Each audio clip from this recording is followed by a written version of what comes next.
Selamat datang di pembelajaran seni budaya dan kesenian bersama dengan Ibu Derly. Oke anak-anak, apa kabarnya hari ini? Ibu berharap kabar kalian semua dalam keadaan yang baik dan luar biasa. Hari ini kita akan memulai pembelajaran seni budaya dan kesenian, namun sebelumnya ada beberapa hal yang harus dipersiapkan oleh anak-anak. Yang pertama, pastikan buku dan alat tulis sudah ada di dekat anak-anak ya. Jangan sampai pada saat pembelajaran baru cari-cari bukunya, bahaya ya. Nanti ketinggalan materinya, nanti nggak ngerti ya apa yang akan dijelaskan oleh Ibu Derly. Kemudian yang kedua, anak-anak harus mencari posisi duduk yang benar pada saat belajar. Artinya tidak boleh di atas tempat tidur ya. Kemudian tidak boleh belajarnya sambil tidur-tiduran, sambil tengkurap. Semuanya harus duduk dengan posisi yang benar ya. Di depannya usahakan ada meja ya nak ya. Kalaupun tidak ada kursi, oke tidak apa-apa, hanya menggunakan meja. Kemudian yang ketiga yang perlu kita lakukan adalah wajib berdoa ya. Oleh karena itu, Ibu akan pimpin kita berdoa sebelum memulai pembelajaran. Bagi anak-anak Ibu yang bukan beragama Kristen, boleh berdoa menurut agama dan kepercayaannya masing-masing. Mari kita berdoa. Tuhan Yesus yang baik, puji syukur dan terima kasih untuk kebaikan-Mu. Sekarang kami ingin memulai pembelajaran kami, Tuhan. Kiranya Engkau yang memberikan hikmat, kepintaran, supaya kami mengerti apa yang kami pelajari. Tuhan, tolong juga berikan hikmat, kepintaran kepada orang tua kami yang membimbing kami belajar, dan juga kiranya Engkau memberkati orang tua kami yang bekerja. Kiranya Engkau menjaga dan memelihara serta memberkati apapun yang mereka kerjakan. Terima kasih Tuhan, di dalam nama Tuhan Yesus kami berdoa dan mengucap syukur. Amin. Oke anak-anak, hari ini kita akan belajar apa saja ya? Hari ini kita akan belajar tentang seni rupa terapan, yang di dalamnya kita akan membahas apa saja yang dimaksud dengan karya seni rupa terapan ya. Yang kedua, kita akan lihat apa saja contoh atau bentuk dari karya seni rupa terapan itu. Oke anak-anak, minggu lalu kan Ibu Darli sudah berikan kalian modul tuh. Nah, kemudian Ibu berikan tugas supaya anak-anak membaca modulnya. Adakah yang masih ingat ketika membaca apa arti dari karya seni rupa terapan? Ayo, ada yang masih ingat? Kalau ada yang masih ingat, silahkan kalian menyebutkannya dengan nyaring. Artinya apa? Ya, bagi yang belum, silahkan sambil buka-buka modulnya. Ibu berikan waktu untuk mencari apa ya artinya dari karya seni rupa terapan itu. Silakan dicari. Oke anak-anak, sekarang kita akan coba lihat apakah arti dari karya seni rupa terapan yang anak-anak tadi sudah sebutkan sama dengan arti karya seni rupa terapan yang Ibu tuliskan di sini ya. Kita akan lihat apa itu artinya. Karya seni rupa terapan adalah hasil karya yang berfungsi untuk memenuhi kebutuhan hidup manusia.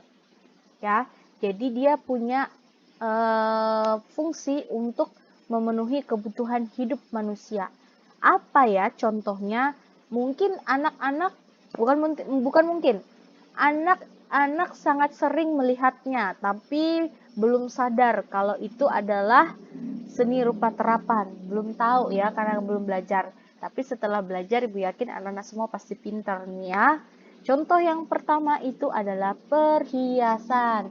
Ayo, siapa di sini yang menggunakan anting? Coba pegang antingnya. Atau ada yang menggunakan kalung. Atau mungkin ada yang menggunakan gelang saat ini. Ya, itu adalah merupakan salah satu contoh dari hasil karya seni rupa terapan. Kemudian, nah siapa di sini yang menggunakan pakaian? Atau jangan-jangan ada yang tidak menggunakan pakaian? Nggak mungkin ya, pasti semuanya menggunakan pakaian. Nah, anak-anak, pakaian yang kalian gunakan saat ini juga merupakan contoh dari hasil karya seni rupa terapan, ya. Kemudian perabotan rumah tangga dan perlengkapan makan. Perabotan rumah tangga, coba lihat di sini, lihat di sekitar kalian. Di situ adakah lemari? Kalau ada silakan anak-anak tunjuk, ya. Kemudian adakah di situ meja? Kalau ada silakan ditunjuk. Kemudian yang terakhir kursi. Ada?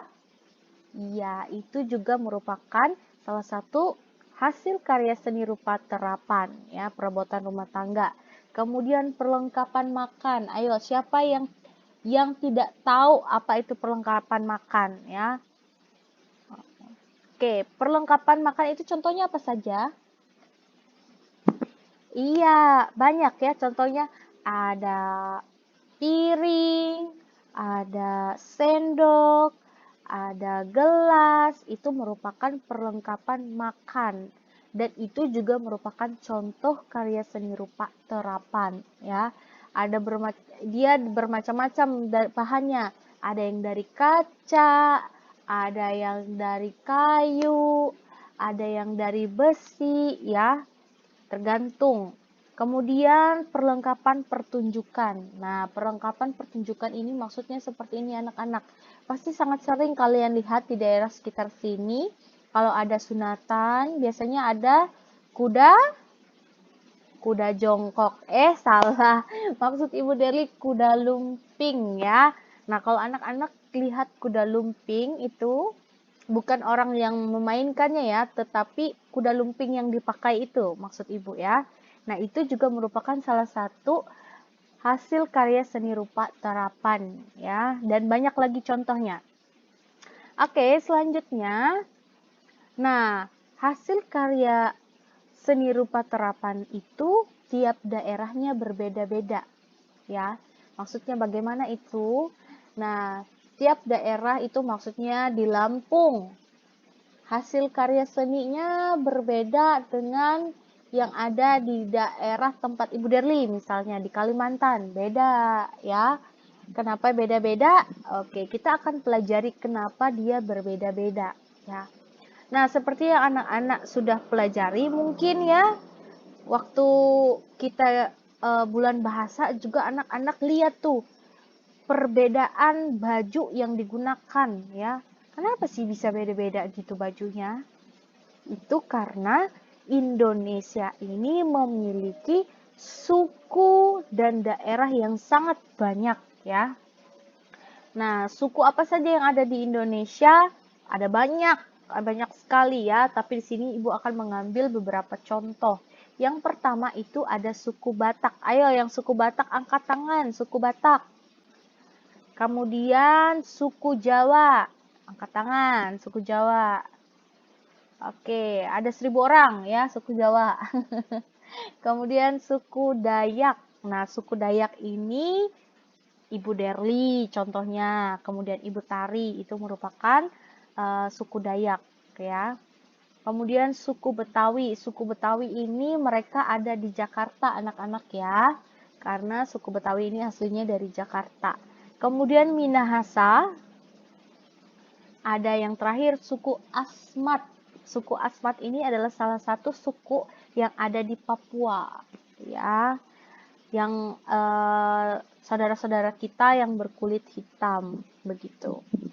Oke, selain itu apa ya lagi yang membuat karya seni rupa terapan itu tiap daerahnya beda-beda? Tadi karena sukunya beda. Nah, selanjutnya apa ya?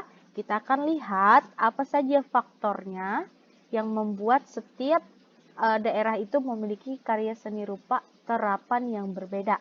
Yang pertama itu letak geografis dari setiap daerahnya. Letaknya, posisinya.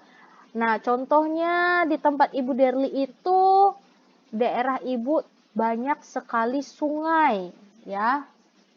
Sungainya banyak sekali, panjang dan lebar ya.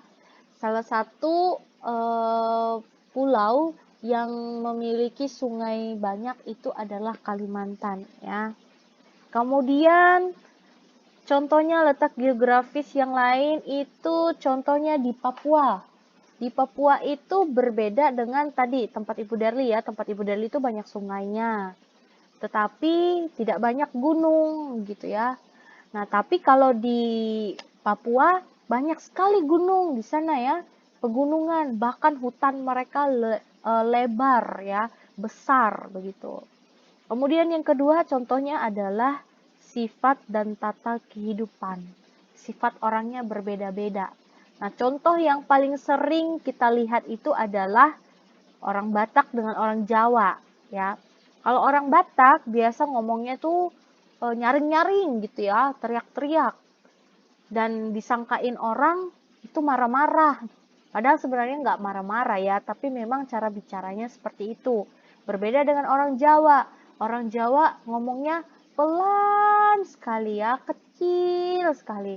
Kadang-kadang bahkan ada yang sampai tidak terdengar suaranya.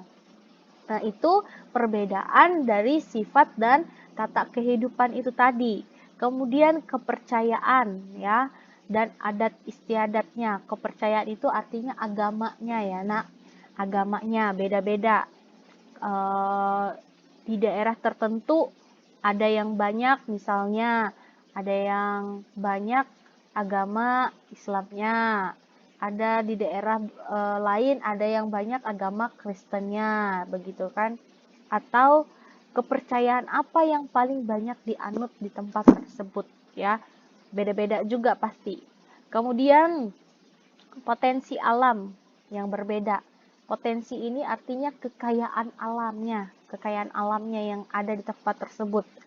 Nah, contohnya tadi Ibu bilang ya, kalau di Papua itu potensi alamnya apa? Tadi Ibu sempat singgung sedikit hutannya.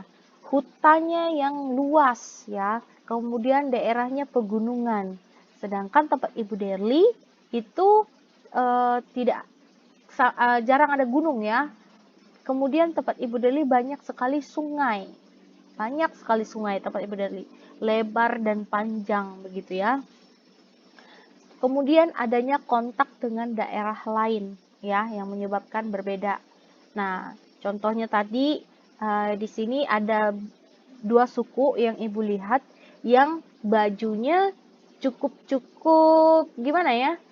Tidak terlalu jauh berbeda ya bajunya. Itu yaitu suku Jawa dan Betawi ya. Kadang-kadang Betawi kalau Betawi kan maksudnya Betawi itu kan pakai kebaya. Nah, kadang-kadang orang Jawa juga menggunakan kebaya begitu. Dan ada tambahan jarik dan sebagainya. Oke, kita lanjut ke selanjutnya. Jenis dan ciri karya seni rupa berdasarkan tiap daerahnya. Nah, ini Ibu ada mengambil beberapa daerah yaitu Lombok, Jogja, Klaten, dan Purwakarta ya. Nah, daerah ini menghasilkan gerabah atau keramik ya, guci ya. Mereka sama-sama menghasilkan gerabah atau keramik, tetapi tiap daerahnya menghasilkan gerabah yang berbeda-beda. Beda apanya? Beda gambarnya atau motifnya, beda ya. Bentuknya berbeda tergantung dari setiap tempatnya. Kemudian daerah Toraja, Bali, dan Jepara. Nah, ketiga daerah ini pun menghasilkan kerajinan seni terapan yang sama seperti kerajinan seni ukir gitu ya. Tapi ketiga daerah ini pun menghasilkan hasil seni ukir yang berbeda begitu. Kalau Toraja itu biasanya lebih ke seperti kotak-kotak, garis-garis, atau segitiga, gambar yang berulang begitu ya. Sedangkan Bali mungkin dia banyak seperti bunga-bunganya gitu ya. Nah, beda-beda padahal sama-sama membuat seni ukir begitu. Kemudian Jawa ya. Nah, Jawa juga menghasilkan seni terapan yang paling sering kita lihat adalah tekstil atau kainnya ya, kain.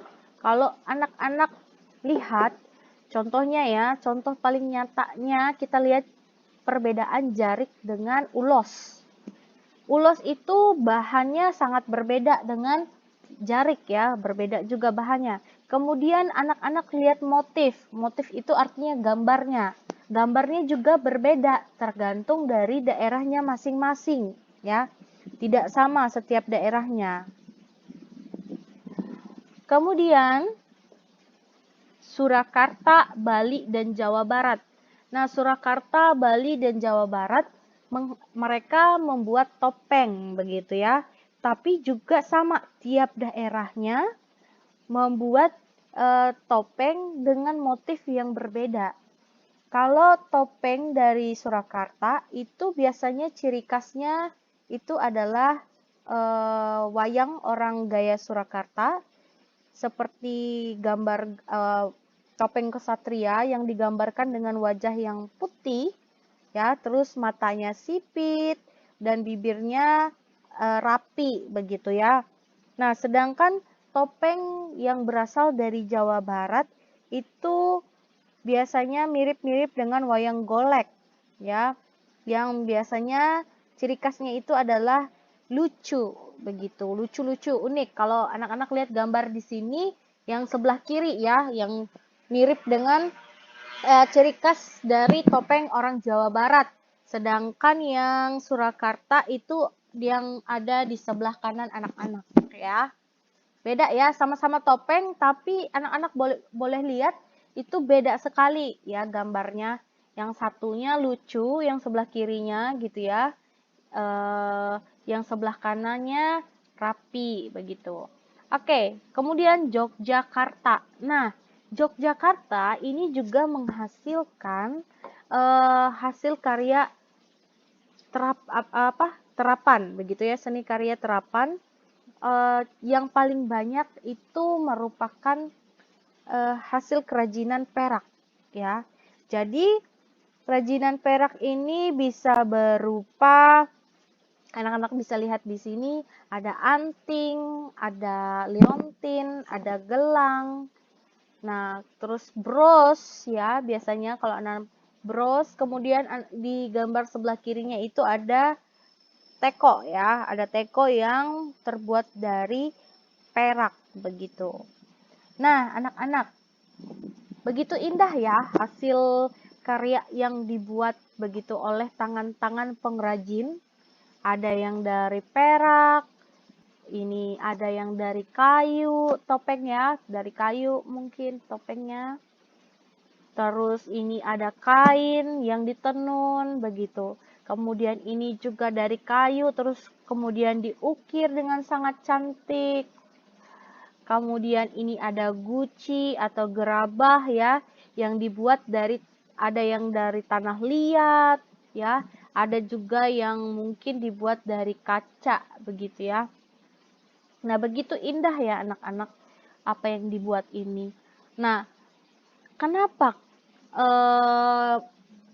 manusia ya atau pengrajin itu bisa membuat hasil karya seindah ini ya, seindah ini? Mereka bisa membuat semua hasil karya seindah ini karena Tuhan yang menciptakan kita adalah Tuhan yang indah ya. Tuhan yang menciptakan kita itu adalah Tuhan yang memiliki kreativitas yang sangat tinggi. Artinya dia bisa menciptakan segala sesuatu dengan sangat indah. Makanya kita manusia yang diciptakan oleh Tuhan yang begitu kreatif, kita juga menjadi kreatif begitu, karena kita adalah gambar dan rupa Allah. Kemudian Tuhan tidak hanya memberikan kepada kita kemampuan untuk membuat ini semua. Tidak hanya kemampuan untuk membuat gerabah, guci, tidak hanya memberikan kita kemampuan untuk mengukir, tidak hanya memberikan kita kemampuan untuk menenun ataupun membuat topeng ya, dan juga benda-benda seperti ini, tetapi Tuhan juga menyediakan bahannya. Nah, bahannya apa? Yaitu tadi perak sudah ada, tinggal manusia cari. kayu sudah ada Tuhan berikan ya lewat pohon-pohon. Nah, begitu luar biasa Tuhan itu. Tidak hanya memberikan kita kemampuan, tetapi Dia juga memberikan kita bahan ya untuk kita bisa olah menjadi sangat indah. Itulah Tuhan kita ya, anak-anak. Maka dari itu patut kita mengucap syukur untuk segala kebaikan Tuhan di dalam kehidupan kita. Karena melalui anugerahnya itulah anak-anak apa? Anak-anak sekarang punya baju, anak-anak punya kursi, punya meja, punya lemari untuk menyimpan pakaiannya. Coba anak-anak pikirkan kalau Tuhan tidak memberikan kepandaian, tidak memberikan hikmat kepada manusia, terus Tuhan juga tidak menyediakan bahannya. Bayangkan anak-anak tidak punya kursi, tidak punya meja, kalau makan pakai daun gitu ya, tidak punya piring, terus nanti kalau minum langsung pakai batok kelapa itu kan nggak ada gelasnya gitu. Bayangkan kesulitan-kesulitannya. Tetapi kita sudah dipermudah dengan adanya piring, sendok ya, kemudian lemari untuk menyimpan pakaian. Maka dari itu kita bersyukur dengan apa yang Tuhan sudah anugerahkan dalam kehidupan kita. Oke anak-anak, selanjutnya ini Ibu ada tes ya, tes tertulis dari apa yang kita bahas kemarin dan apa yang kalian baca kemarin, maaf, dan apa yang barusan kita bahas tentang karya seni rupa terapan.